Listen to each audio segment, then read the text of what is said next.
Hi అండి, అందరికీ నమస్తే. ఇక్కడ కనిపిస్తుంది కదండి ఈ గోపురం ఇదేనండి అన్నవరం సత్యనారాయణ స్వామి టెంపుల్ అండి. నేనైతే ఈరోజు అన్నవరం సత్యనారాయణ స్వామి టెంపుల్కి అయితే వచ్చాను.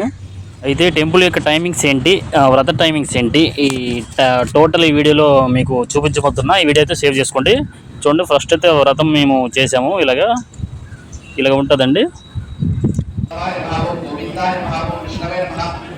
వ్రతం టికెట్స్ 300 రూపీస్ అండి. 2 టికెట్స్ అయితే మేము వెళ్ళాము. ఈ బ్యాగులు భద్రపరచుకోవడానికి, నెక్స్ట్ ఫోన్ భద్రపరచుకోవడానికి, సిప్పుల్ స్టాండ్ అన్నీ మొత్తం డీటెయిల్స్ నా ఫుల్ వీడియోలో ఉంటుందండి. నా ఫుల్ వీడియో ఒకసారి చూడండి. ఇక్కడేనండి మనకి టికెట్స్ కౌంటరు, ప్రసాదం కౌంటరు, టికెట్ కౌంటర్స్, నెక్స్ట్ దూర ప్రాంతాలు వచ్చిన సేవ తీర్చుకోవడం. మోర్ డీటెయిల్ కావాలనుకున్న వాళ్ళు నా వీడియో ఉంటుందండి, ఫుల్ వీడియో. అదైతే ఒకసారి చూడండి. మీకు పూజకి కావాల్సిన అన్ని ఐటమ్స్ దొరుకుతాయి. సో నేను ఫైనల్గా అయితే కంప్లీట్ అయినాక ప్రసాదం అయితే తీసుకున్నా.